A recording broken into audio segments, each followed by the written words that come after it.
Alors, Henri Jo, qu'est-ce qui fait l'actu?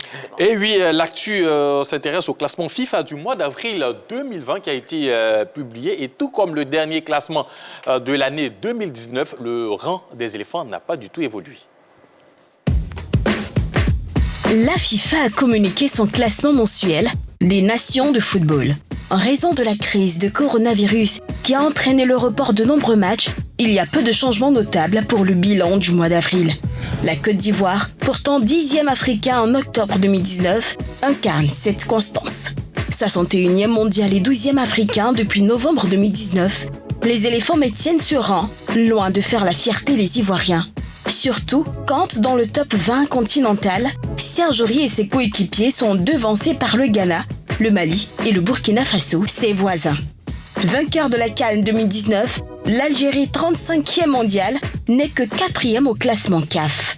Un tableau sur lequel le Sénégal, finaliste malheureux, occupe la première place. La Tunisie et le Nigeria ferment le podium africain. Au plan mondial, la Belgique garde la tête du classement devant la France, championne du monde 2018, et le Brésil, vainqueur de la Copa América 2019. Oui, la Côte d'Ivoire, toujours 12e des pays africains, classement FIFA. Est-ce que selon vous, la Côte d'Ivoire mérite cette place? 12e pays africain au classement. Alors, vous à la maison, vous allez sur la page Facebook de la 3. Ici, en plateau, on utilise les petites ardoises. Oui ou non, la Côte d'Ivoire mérite-t-elle son rang de 12e pays africain au classement FIFA? Et pourquoi, surtout, vous allez argumenter. Alors, tout le monde dit oui, sauf Jojo qui dit non. Et il s'est trompé. Ah, oui. Non, il ne s'est pas encore trompé. Mais attendez, Jojo, je vais d'abord donc demander à notre invité, Kofi Firmin. Donc oui, pour vous, la Côte d'Ivoire mérite sa 12e place des pays africains. Oui, et la Côte d'Ivoire mérite sa 12e place parce qu'au vu de ce qu'elle a produit jusque-là, voilà, déjà, quand je me réfère à la récente CAN, voilà, on a eu une qualification laborieuse. Voilà, on part à la CAN, on ne produit pas les résultats escomptés. On revient encore, on remet ça pour les qualifications de la prochaine CAN. On gagne difficilement le Niger. Et après, on va se faire battre par l'Éthiopie. C'est ce qui explique ce résultat. Bon, je pense qu'on n'a pas à s'alarmer. Bien au contraire, même, c'est un résultat, c'est un classement qui est bon. Voilà, parce que ça pouvait être mieux, moins que ça. Voilà. Ça pouvait être pire que la 12e place. Voilà. Henri Jo. Je continue sur ce que le coach disait. En dehors de tout cela, toutes les équipes qui sont classées devant la Côte d'Ivoire ont quand même fait de très bons résultats, notamment au niveau de la CAN et aussi des bons résultats dans les éliminatoires. Les 2 premières journées qui ont été jouées en ce qui concerne les éliminatoires de la CAN 2021. Donc, ce sont des équipes qui ont été constantes dans les résultats, d'où ce classement de la Côte d'Ivoire. Jojo, vous avez dit non. Oui, moi je pense que la Côte d'Ivoire mérite mieux. Voilà pourquoi pas la 2e place. Rappelez-vous que la Côte d'Ivoire, c'est une terre d'hospitalité. Et puis aussi, mais bien sûr, une terre d'hospitalité. Et puis rappelons-nous, voilà, dans les années antérieures, la Côte d'Ivoire, en 2006, est partie jusqu'en finale. La Côte d'Ivoire, en 2010, a remporté beaucoup de... 2015 aussi. 2015. Voilà. Bon, on va se rappeler de tout ça et puis on va dire que la Côte d'Ivoire est 12e. Moi, je pense que c'est fait pour de mauvaise foi. Si on doit vivre sur les Il a raison, aussi, Jojo. Ils ont même oublié 92. 92, voilà. Elle a remporté aussi. Et la Côte d'Ivoire comptait des joueurs comme Drogba. Même 2006, on était au mondial, c'est ça? Oui, Yaya Touré, Drogba, Gervinho. C'est pas bien, ils sont pas bien. Je pense que c'est fait pour de mauvaise foi. Ouais, je dis, c'est un classement tout à fait justifié, une position justifiée pour les éléphants. Il y a longtemps qu'on ne fait plus partie des tops. Depuis 2015, 2017, on fait une très mauvaise CAN. 2018, on est éliminé, on est barré, on ne va pas en Coupe du Monde. 2019, on ne fait pas une très très belle CAN également. Et puis sur les dernières sorties là, on se fait battre par l'Éthiopie, qui est un tout petit pays, et puis on gagne difficilement le Niger. Donc tout ça réuni, ça fait que effectivement, oui, les éléphants font plus partie du top des tops, et c'est dommage, parce que c'est une grande nation de football qui, sur les années antérieures, dont parle mon cher Jojo, vers 2006, on était vraiment au top. Et là, ce n'est plus le cas parce que bon, on ne gagne plus, on n'est plus régulier, on n'a plus de très bons résultats.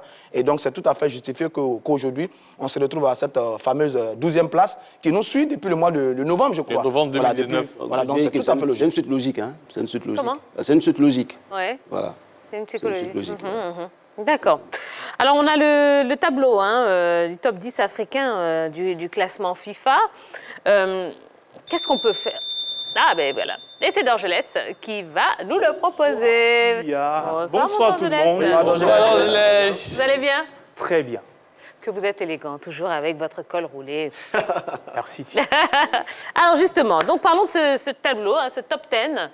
Top 10 au niveau des pays africains, ça va s'afficher à l'écran.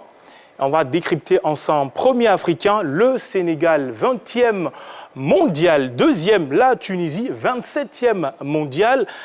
Troisième, le Nigeria. Les Super Eagles sont classés 31e mondial. Quatrième, l'Algérie, 55e mondial. Cinquième place pour le Maroc. Les Lions de l'Atlas sont classés 43e mondial. Sixième place pour le Ghana, 46e mondial. L'Égypte, les Pharaons, sont classés 51e mondial, 8e pour le Cameroun et 53e mondial. Le Mali à la 9e place et 56e mondial. 10e, la République démocratique du Congo, 56e mondial. Pour retrouver la Côte d'Ivoire, Tia, il faut remonter jusqu'à la 12e place. C'est bien malheureux pour les éléphants de Côte d'Ivoire. Merci beaucoup, hein, Dorgelès. Alors, qu'est-ce qu'on peut dire de ce classement? Moi, personnellement, ça me fait un petit peu mal parce qu'il y a quand même des pays, quand on voit hein, 9e et 10e place, donc 10e place, la République démocratique du Congo, le Mali, c'est un petit peu décevant quand même hein, pour la Côte d'Ivoire. Oui, vraiment décevant, mais comme je le disais, hein, ce sont les résultats précédents qui nous octroient ce résultat-là, ici dans ce classement-là. Voilà, c'est vraiment décevant, c'est dommage. C'est notre équipe nationale, on souhaite tous que cette équipe-là se réveille. Nous sommes en phase de reconstruction, je pense que ça va venir, mais ça prendra du temps quelque part. Voilà. Non, je veux dire, le calcul est un peu complexe quand même hein, sur cette affaire, parce qu'il faut tenir compte des adversaires, des régions et des résultats obtenus. Donc sur ça, il y a des petites équipes par exemple qui vont affronter des adversaires d'un certain niveau et quand ils font un bon résultat, ça leur donne des points. Et nous, sur ces dernières années, on n'a pas vraiment affronté de grandes équipes pour avoir des points. On s'est souvent retrouvé face à des petites équipes comme le Soudan, comme l'Éthiopie, comme le Niger, là, et puis on ne fait pas de bons résultats. À partir de ce moment-là, on ne gagne pas beaucoup de points. On est en souffrance. Contrairement à ces jeunes équipes comme le Mali et autres qui, sur ces dernières années, régulièrement, sont en face de grandes nations comme la Côte d'Ivoire, comme le Nigeria, comme le Cameroun, et qui font des bons résultats.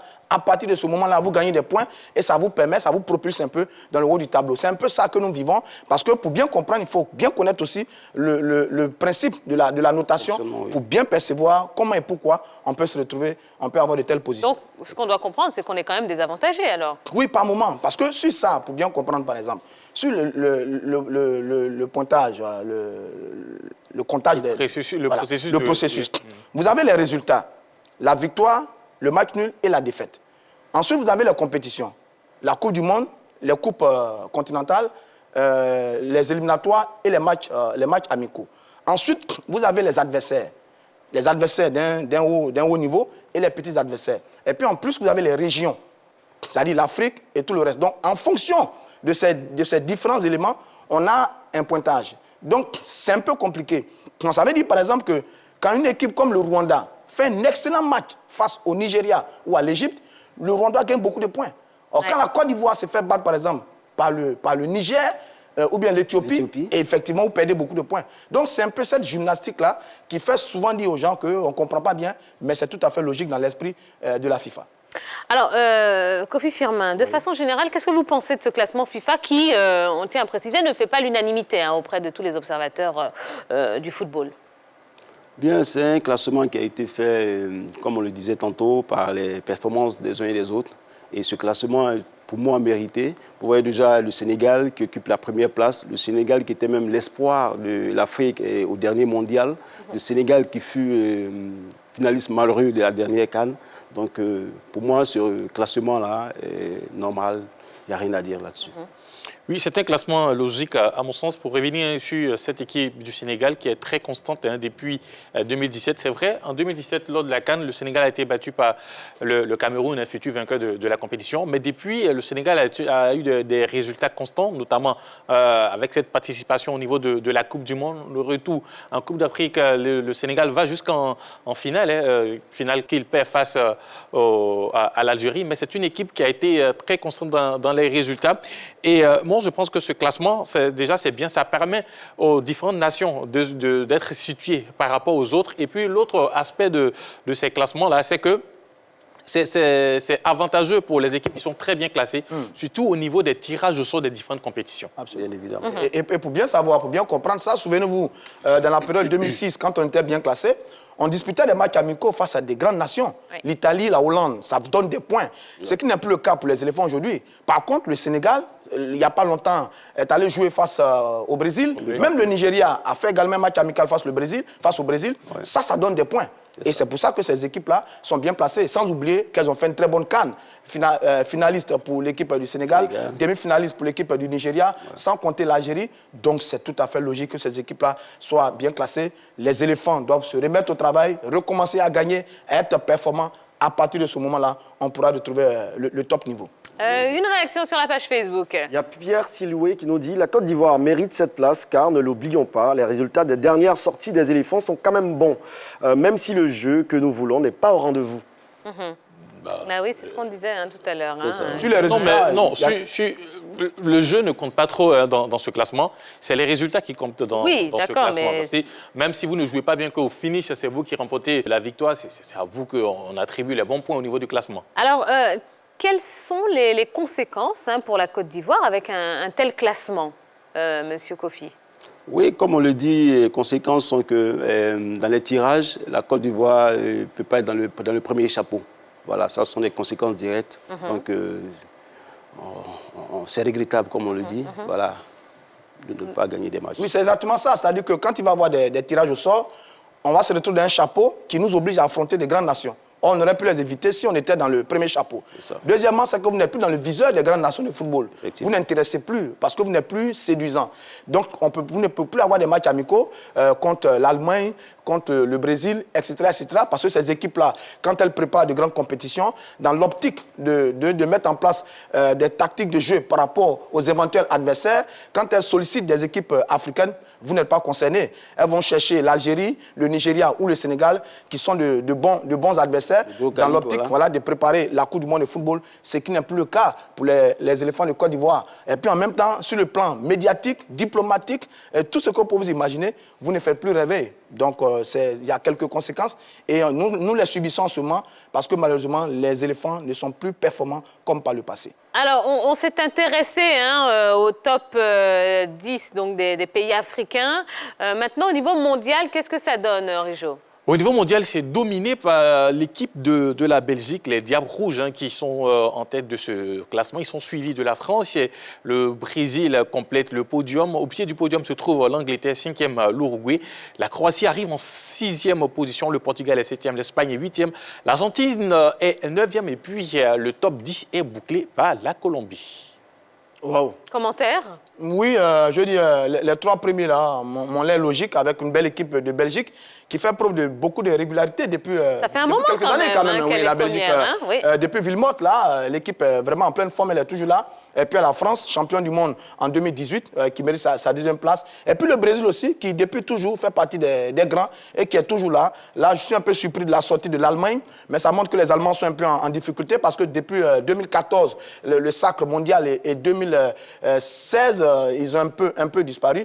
Mais enfin bref, je pense que Belgique, France, Brésil, c'est du bon, c'est un top 3 qui m'a l'air très logique. Moi, je pense que la Belgique, c'est pas un pays qui est frais. Quand on dit la Côte d'Ivoire joue contre le Brésil, la France, ça fait peur que quand on dit la Côte d'Ivoire joue contre la Belgique. Bon, après, même s'ils jouent bien, c'est dommage qu'ils soient premiers. Parce que moi, j'aurais aimé qu'une équipe comme l'Allemagne ou bien la France soit première. Non, mais l'histoire de la Belgique sur ce classement ressemble un peu à celle du Sénégal. La Belgique ne gagne pas de grandes compétitions, mais ils sont très constants au niveau des résultats. C'est tout comme l'équipe du Sénégal au niveau de l'Afrique. Ils sont constants aussi dans les résultats. Et pour revenir sur l'Allemagne, ces dernières années n'est pas au top niveau. Notamment, on se rappelle de la Ligue des Nations, où l'Allemagne vraiment n'a pas bien figuré dans cette compétition. Donc, du coup, à partir de ce moment, vous perdez beaucoup de points. par rapport aux autres nations qui s'illustrent très bien, notamment l'Angleterre qui a été au niveau du mondial jusqu'à la demi-finale, l'équipe du Brésil qui, même n'ayant pas remporté de grandes compétitions, en tout cas c'est très bien illustré au niveau souvent de ces différents matchs amicaux ou peut-être des matchs de qualification. D'accord. Et bien voilà ce qu'on pouvait vous dire au sujet de ce classement FIFA du mois d'avril avec une équipe de Côte d'Ivoire qui est sortie du top 10, qui est au 12e rang des pays africains dans ce classement mondial. Et bien on espère que ça va remonter. Oui, il faut préciser que le Burkina est devant la Côte d'Ivoire. Le Burkina est 11e. Ouais, ça on l'avait remarqué. Il fallait que j'ajoute ça. On espère qu'avec Boumel, allez, ça va revenir, on va recommencer à gagner et puis retrouver la place qui est la nôtre parmi ces nations. D'accord, très bien. Monsieur Kofi Firmin, alors on est dans une période de coronavirus. Comment est-ce que vous vivez ce confinement et tout cet arrêt du football? Bien, c'est triste. C'est triste de vivre une telle situation parce que là, on a nos habitudes qui ont changé. Voilà, on se retrouve renfermé sur soi-même.